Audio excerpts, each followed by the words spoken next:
I'm excited. This was a really good win. This is a really good win, man. I don't know. Like, to me, I know a lot of people look at it like other fan bases of certain caliber look at this game like, well, Alabama should have won by more. We won. Yeah. We won. It don't matter. We won.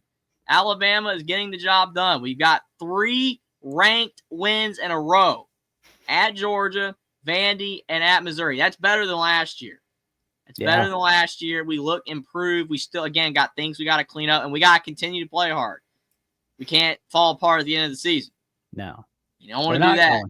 But, I mean, Alabama, we look better, man. That was a quality win today. Missouri is a good team. I mean, we were only favored by 3. So we really did exactly what we were supposed to do, right? Like we did what the spread said. We won by 3. So, I mean, we both, I think you said we were going to win by 10. I said we were going to win by 10. Well, I said we were going to win 35-27. You said 31-21. Okay, yeah. So you by 8. I said by 10. We would have won by 10 if we didn't give up that late score, but it is what it is. I mean, we gave up the late score, but we didn't break. Got Austin coming in. It's hilarious. Great win, guys. Roll Tide. Appreciate that. Also got Mizzou as a real. Oh, man. Dude, I mean, I agree. Oh, here we go. We got a super chat message from Sitz. Oh, $19.99 for the super chat. Says Alabama's undefeated in the SEC. Roll Tide roll, baby. Roll Tide roll, 6-0. Appreciate the super chat. And we are undefeated. Something that Georgia is not. Something that Texas is not. Something that LSU, a lot of these teams are not. So credit where credit's due to Alabama. We just keep on rolling. Everyone said we were going to crumble. We were going to fall apart. We were not going to be any good anymore. I don't think that's the case, guys. We are still good. Where's all the Ty Simpson doubters? Oh, that's right. They're now fans of us, but that's okay. He might be a first-round draft pick. Yeah, you weren't saying that after the Florida State game. No. They were like, no, put Ty Simpson out. But nah. But it's all right, though. We forgive you. We forgive you for talking about us. Because I'm going to tell you right now, magic is coming in 2025. More magic is coming in Tuscaloosa.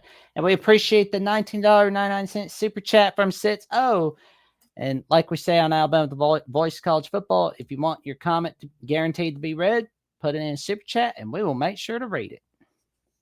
We always appreciate the super chat contributions as they help us keep growing. Absolutely. Definitely appreciate all the support. Again, getting closer to 3,000 subs as well. Couldn't do it without you guys. You guys are amazing. And Alabama, again, not an amazing performance, but still, I mean, when you take all of it into account, it was pretty impressive. I mean, you really can't say much else about the game. I mean, it was a high-quality performance against a pretty high-quality team in Missouri. I mean, I'm impressed with the team. I mean, DeBoer's gotten flack. Simpson's gotten flack. A lot of players have gotten flat. I mean, I even like the creativity. Still sprinkling in the Caden Proctor plays. I love Caden Proctor touches. I've given Caden Proctor a lot of flack over the years about, not consistently playing hard. He's playing hard. He's playing well. You love to see it. Oh, man. It was no doubt. Like, it was beautiful the way we've been playing today. Like, because it was like we were down 7-0, but then we're telling everybody, hey, we're going to be fine. We're going to be fine. Because, like, our running game, like, I'm going to go ahead and take a look at our stats for the running game. 126 rushing yards. Like, nah, but that's okay. But we had 200 passing yards from Ty Simpson, 3 touchdowns. Some clutch plays he's made today. Like, especially that play on 4th and 8 to Latsier Brooks. That was a huge one right there. Yeah, and that's such a big key for us is to have extra guys that we're not expected to be good right now. We know we have a lot of talent behind our starters, but Latsier Brooks, I mean, he's behind Ryan Williams. He's behind Bernard. He's behind Horton. That guy comes in, and he led the team in receiving yards. That was impressive. That catch he made. You saw that catch he made. Yeah. Oh, my goodness. It's great. I know. Steve coming in here, different standard. It's not a different standard, Steve. We won against the 14th ranked team on the road. We won. I mean, that's a quality win. I mean, I understand. I know what you're saying. I get it. I know it's in jest. It's in fun. I know. It's like Ohio State and Alabama. We got the highest expectations in the country. You know, practically. Like I know what you mean. Like, oh, you know, we should have won by a lot more. I'm just glad we won. I mean, what would it be if we didn't win? It'd be a whole lot worse. Yeah. So to me, I think it's a really good win. I do. I mean, you know, I know that we're still not where we were at under Nick Saban, but I mean, this is a positive step in the right direction, in my opinion. I feel like DeBoer has this team heading in the right direction. You know, compared to last year. If we keep up this level of play, who else on our schedule can beat us? I mean, I'm just looking at the rest of the schedule. I mean, if we play the way that we did the last 3 weeks, especially against Georgia and Vandy, I mean, I don't know. Auburn can beat anybody when they want to, when they care to show up. We know that. So that's not going to be easy. Tennessee, LSU, well, I mean, we know all that. But I'm just saying, like, I know that this team is capable of beating everyone left on the schedule if we play like it. I'm not saying we're not going to lose another game. We absolutely could. Maybe we don't show up. Maybe another team just plays that well. But I am just very impressed with Alabama's consistently at least like B-level performances or better. We did not see that last year. We were all over the place. We had an A game. We had a D game, a C game, a B+. It was all over the place. We're getting consistent performances pretty much week to week to week. That's a good football team that does that. Yeah. Well, and I'm looking back at some of the clutch plays we made today. You know, like, man, that play from Caden Proctor, as we mentioned, like, oh man, another one. Like, that's going to be a regular occurrence. And I'm going to tell you right now, I'm going to love every minute of it. Oh, yeah. I hope he gets more touches. I saw a comment online that said put Caden Proctor, like, in the Heisman conversation. Like, Alabama's trying to put him in the Heisman conversation. That's funny because obviously that's a joke. It's not going to happen. Heisman's a QB award. If anybody can win it, it's maybe a running back or receiver. If it's not a QB, but it's rare. Proctor's not going to be in that conversation. But I just love seeing Alabama be creative with their big fella. I mean, you've got a guy that's that big, that's that athletic. I mean, Caden Proctor was highly rated for a reason. The guy is uber talented. He's got an unbelievably rare skill set to be that big, and he can move. You saw him go airborne on the play. It was slight, but he went airborne. How many guys that are 367 pounds or whatever he weighs can go airborne at all? Like, dude went airborne. He is so talented. He just needed to play consistently hard, and he's doing that this season. After the Florida State loss, he's been playing very well. One of the higher-rated tackles in the country, looking like he's going to be a top 10 to 20, draft pick. This year he looks really good. I love the touches. I mean, football's gone away from power, formations and power football. It's more spread, it's passing. But when you can just see that old school bully ball like that, I love to see it. I love seeing Alabama go to those packages with Proctor of all people to do it with. It's amazing. I love it. Well, and I've noticed that Talty is a little better in the kicking game today. He was getting some things done, although he did miss a field goal at one point. So I was like, but just make sure you get better at the kicking game. You're good to go. Just have everybody talking about how bad you are. And then when the time's right, you get them right where you want them. Talty's not a bad kicker. Oh, yeah. He's not a bad kicker, but on those longer kicks, he's been very inconsistent. Like it's not the length. He's got the length, but like the direction of the kick is just all over the place. I've seen him go straight down the middle on some long kicks, and others he's just shanked right or left. There's no consistency on his long kicks. When he's kicking short, he's pretty good. I don't know. It's something to watch with him because in a big game, if we need a 50-yard field goal, something like that, and we're down 3 or it's gonna be interesting to see if he can, give us a clutch kick. I mean, he's already made a couple kind of clutch kicks, but I mean, he has been very inconsistent from long range. So that's definitely something he's got to work on. But he's not a bad kicker. He's not bad. Just got to get more consistent on long kicks. Well, I was gonna ask as well, how'd you feel about the defense today? Because like it was like the defense, as we said, came in clutch, especially with Dijon Lee making that interception. Like, my God, that was huge. Mm. My thoughts on the defense, in my opinion, is that they played well enough to win. It was a good performance for the most part. There were a couple bad breakdowns. We had that long run we gave up in the middle of the game. Perbula, and he got fortunate, with the Simpson fumble that they were in close range right there that they did score on that one drive. But still, like, I think the defense was pretty good. I mean, they did hold up at the end, getting the pick. Dijon Lee, like you said, didn't like how they gave up the easy touchdown drive before that.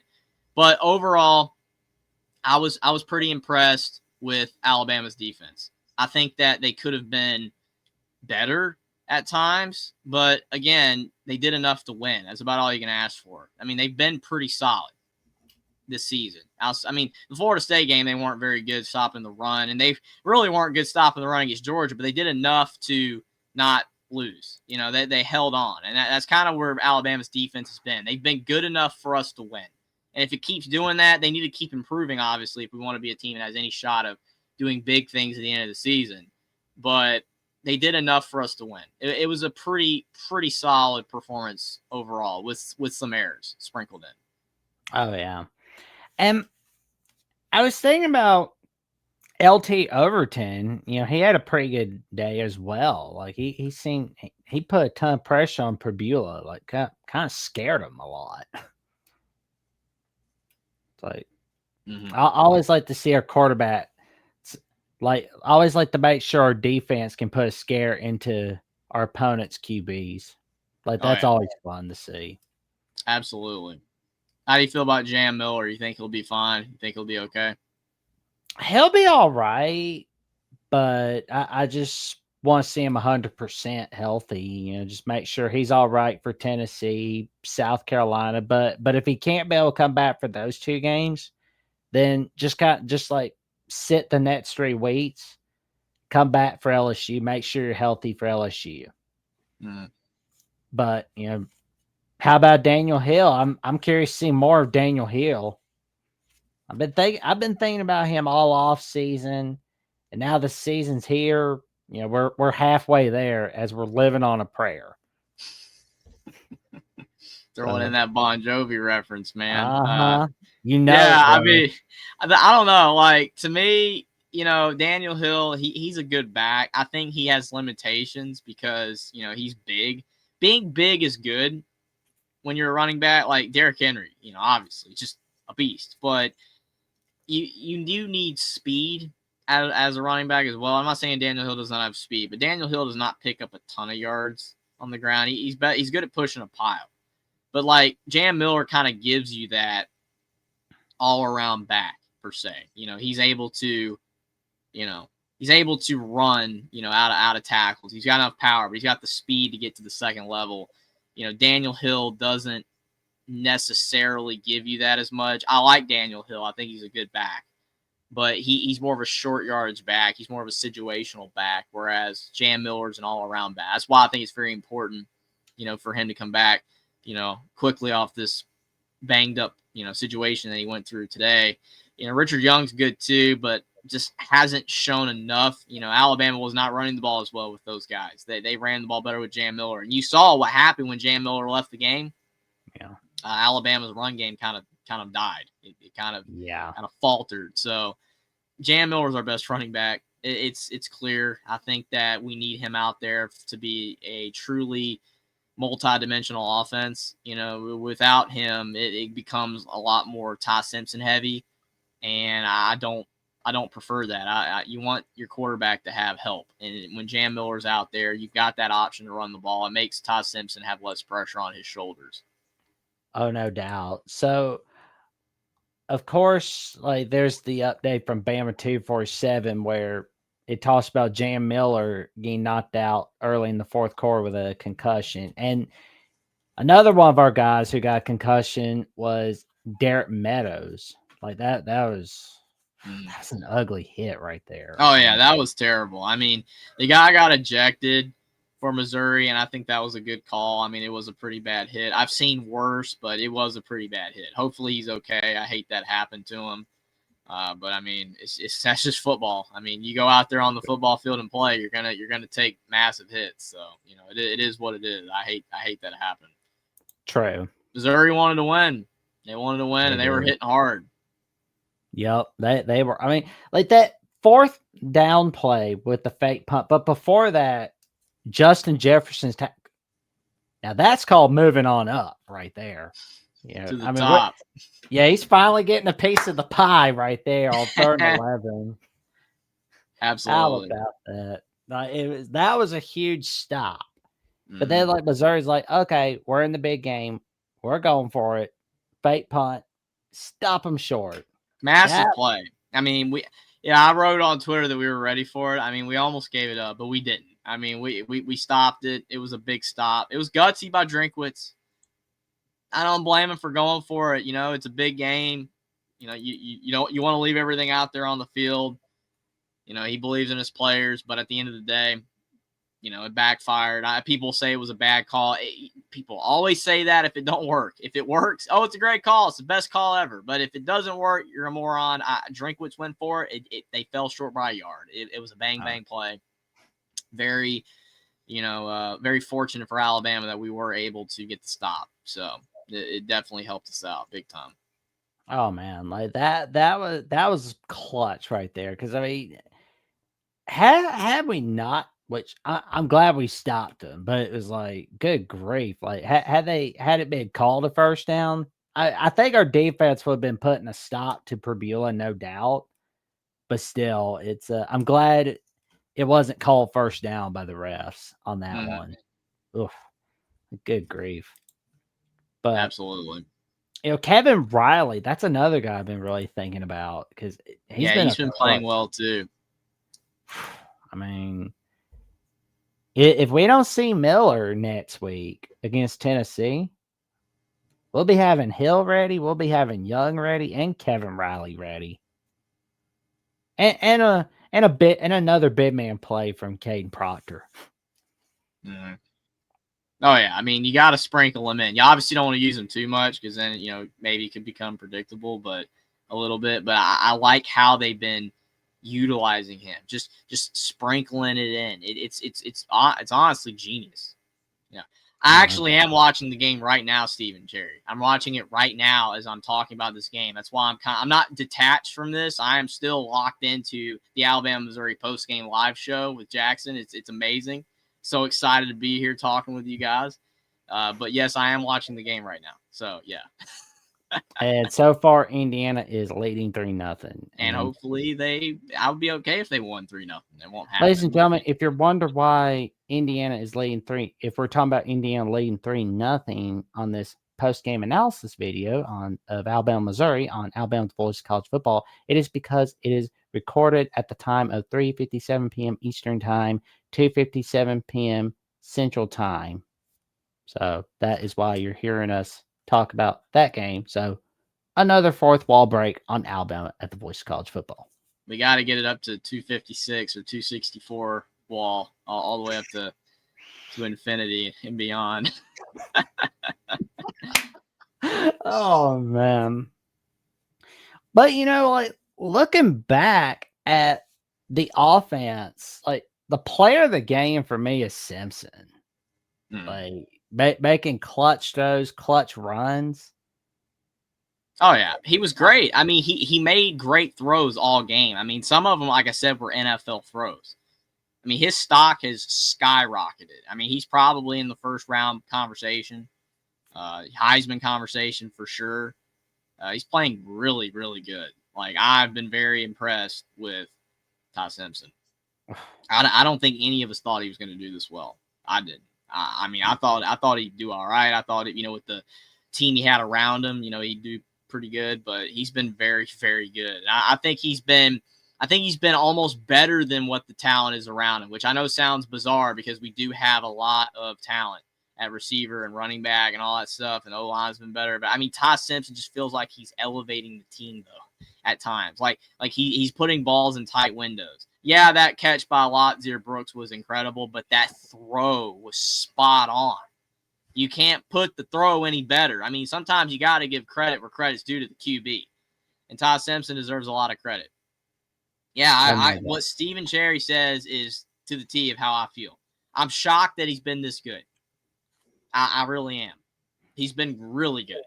And without his marketed improvement from the Florida State game, I don't think we'd have won our last 3 games. I think we might have dropped 1 or maybe 2 of them. He's been really good. No doubt. I mean, he's just been amazing for, this winning streak. I mean, it's like all the people that wanted him gone, they're real quiet. And that's what makes me laugh. It's like all those people doubting him after week 1. I mean, the people throwing the baby out with the bathwater on Alabama after week 1, they're like, they're saying we're the best now, which I mean, it's like, you know what? That's cool. That's cool. Now you like us. Okay. Okay. I'm picking up what you're putting down. That's always the way it is, Jackson. People are going to do that. They'll talk trash about you, say you're no good, and then when you actually are good, then they'll either just shush, not say anything at all, or they'll suddenly become your biggest supporter, and until you suck again somehow, and then they'll. Oh, yeah, well, I did say way back when that you suck, so I was still right. Yeah, you can't do that. It's not really how that works. You kind of have to be consistent with your analysis. You can't just go all over the place. I know, like, Steve, I'll call it out. That's the way I am. I call it out on the show. Stephen Cherry pointed out that I said UCLA sucked, and now UCLA is good. Well, here's the thing on that. Number one, I did say that UCLA was not as embarrassing of a loss for Penn State than App State beating Michigan was, for Michigan losing to that. I said that. That's number one. So I already took UCLA more seriously than App State in 2007. Because I had everybody telling me, oh, the UCLA loss is more embarrassing. They lost to New Mexico. But teams can improve. Yeah. I don't think App State had a 5-star quarterback in 2007. I don't think App State had anybody that probably going to be in the NFL. There's some guy named Armedi Edwards. So that's number one. Number two, also when you look at UCLA, I also said that show that I was talking about it, I told the people that were telling me I was wrong, hey, we might find out UCLA could win 5 or 6 games. Quite possibly. We have to see what they do the rest of the season. I said that too. And they might actually win 5 or 6 games because Jerry Neuheisel's completely turned around the team. I mean, they destroyed Michigan State today. Yeah. Like, completely destroyed. I'm trying to find the score because ESPN's always got their little top 25 setting pre-rendered on here, so you have to switch it to FBS to actually look at the other games. What was the score? Let me look this up real quick. 38-13. Yeah. Absolutely destroyed Michigan State on the road. So they're clearly better. Jonathan Smith is clearly questioning his life choices right now. Well, I mean, he made the right decision to move from Oregon State for sure, because Oregon State's a dumpster fire now, with not being in a conference. But at the same time, Michigan State might not have been the best move, man. He should have waited for Washington. Better job. Yeah. Like, it's funny, Michigan State fans will hate us for saying it, but I think Washington's a better job than Michigan State. What Michigan fans? They're all out and hiding on the internet. Well, Michigan literally has like 90% of the fans in the state. I mean, it's like Purdue. I'm sorry, Purdue, but you're like vastly inferior in every way to IU. It's a fact. Indiana has way more alumni. Yeah, Purdue's got like 7,000 more followers on Twitter for their football team. That's only because Indiana football has been a dumpster fire for their whole life, and that number's shrinking. IU basketball has way more fans than Purdue basketball. Yeah. Indiana's just a bigger school than Purdue. Michigan's bigger than Michigan State. I mean, it's just the way that it is. And when Auburn, like when Auburn's bad, Auburn fans disappear. When Auburn's good, they come out of the woodwork. But when they're bad, they disappear. I didn't hear crap from Auburn fans for years until, oh my gosh, they beat Baylor. They beat Baylor. And then we lose to Florida State, and they're out of the woodwork, but Auburn just disappears again. when they start losing, and now that we're 5-1 and blowing out, well, not blowing out everybody, but we're winning top 25 matchups, they disappear again. Where are you? They go away. It cracks me up, Jackson. They just disappear.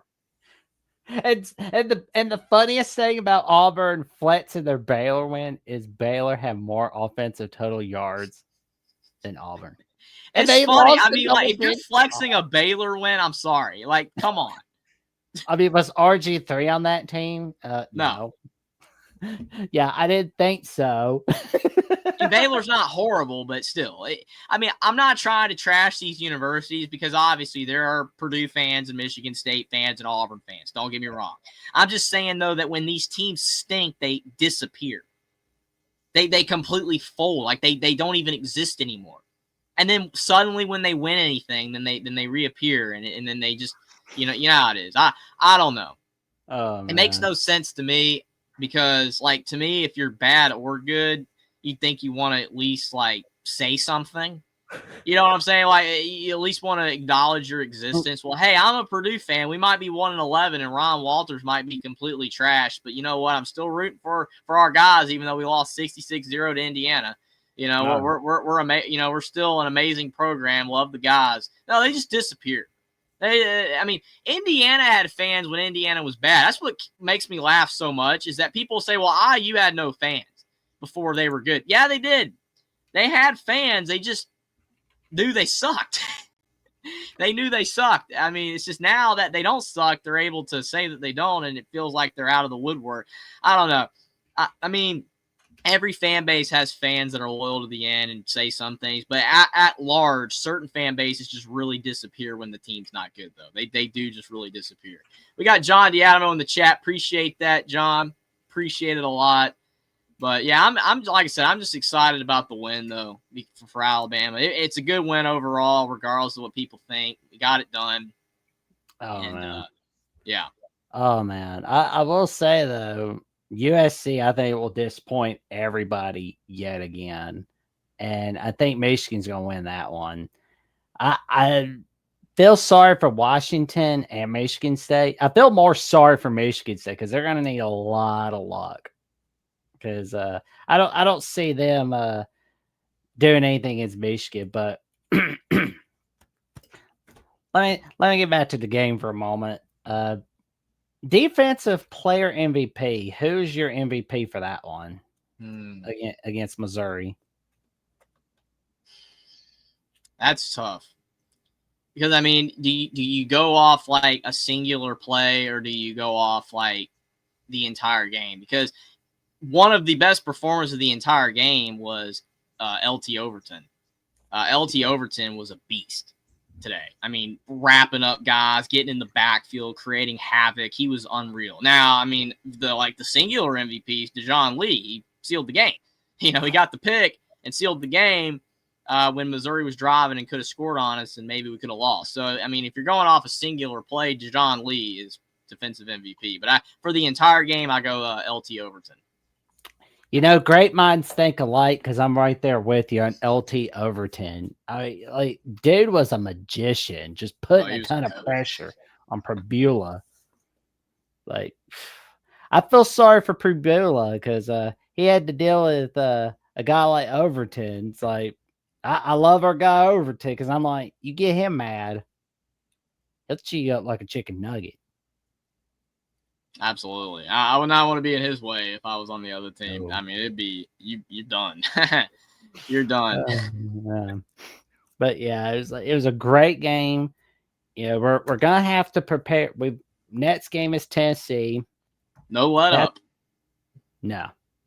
Because Tennessee's looking to beat Alabama in Tuscaloosa for the first time since 2003, since the dark ages of the internet, of course. But that's not going to happen. We're not letting that happen, and we're prepared for it.